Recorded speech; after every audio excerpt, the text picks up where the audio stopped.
Good morning, and thank you for being with us here on UBC TV. This is Good Morning Uganda Extra, an extension from, that is an extension of Good Morning Uganda. Now, we begin our broadcast every morning live, that is from 6:30. So make it a date with us. 6:30, we are here to kickstart your day with a lot of some light moments here, but most importantly is it's all about current affairs, letting you know what is happening in Uganda and overseas. We look at what's happening on the international scene and the local scene. So make it a date with us. Every weekday, 6:30, we are here. And we go all the way to 10 with this extension of Good Morning Uganda. I'm Robert Chirabo Nyointono, in case you've just joined. And today I have something I'm going to be discussing that is very important. Not only interesting, but very important. Why am I saying so? Because as long as you're living, it will catch up with you. If God gives you opportunity to live longer, it will catch up with you. Now we are going to be discussing affairs of the elderly in this country. Remember, Uganda's lifespan keeps on increasing day by day. We are now in about 63. Yes, a Ugandan can live up to about 63. And when you look at our constitution, you find that from 60, you're counted to be among the elder persons. Though SAGE looks at 80 and above, but if you're employed by government, retirement is 60.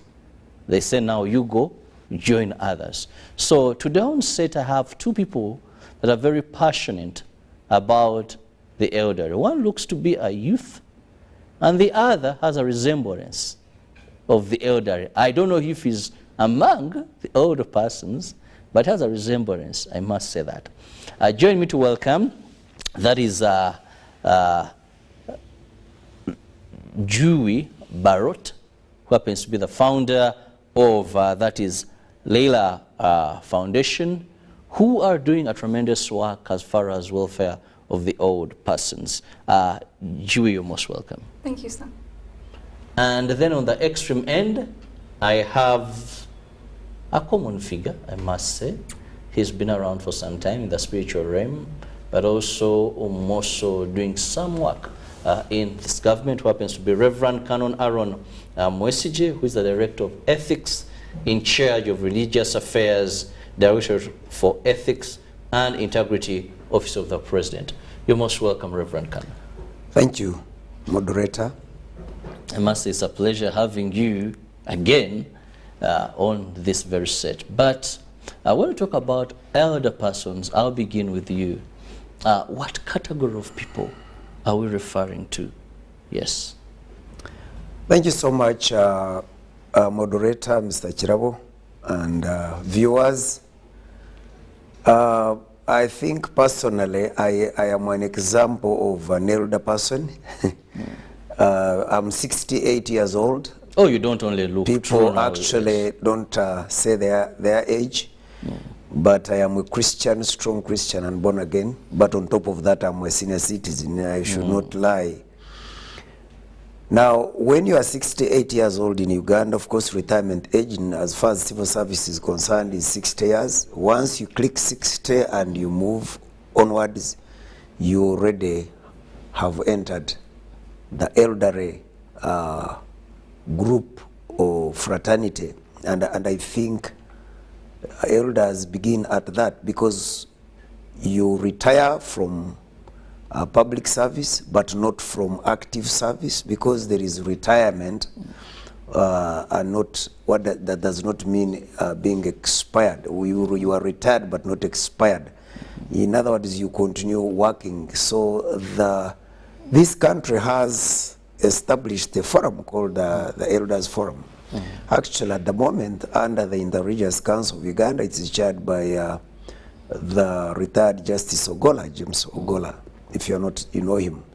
He's the one who chairs the... We always see them during elections. They want to have these public debates, Now, but that's not enough. There are so many elders who are hidden and who are not known. Yet, as you know very much, the Ministry of Gender, Labor, and Social Development houses the elderly ministry. There is a ministry in charge of the elderly and disabilities.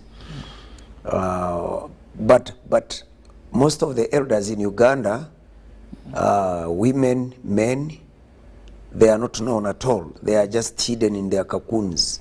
Some of them are helpless. Some of them are active, but even their active life is not known, or their contribution to society is not known because it's not exploited. Thank God that Justice Ogola is still being exploited even at his age.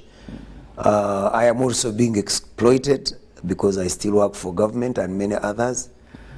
Maybe our president is a special person because he has allowed the aged people, his counterparts, his contemporary, to continue being active in government. So, and of course, I know a lot of blame has been apportioned on him for allowing old people. But I think he wants to keep them moving, not only getting salary, but also active and providing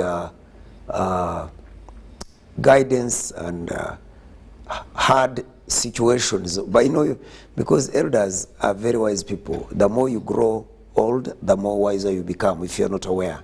You will hardly, people who are young are intelligent, very intelligent, but not necessarily wise. So as the wisdom comes from God, as far as some of us who are believers are concerned. But I think God favors more the elderly in terms of wisdom than the young ones. The young ones, I'll let you stop at that. Okay. I'll let you step at that. Now we have a clear picture of who the elder persons we are talking about. Now this brings me to Jui. You've been in Uganda for some time. Yes, sir. First, help us understand, when you talk about that is the Lila Foundation,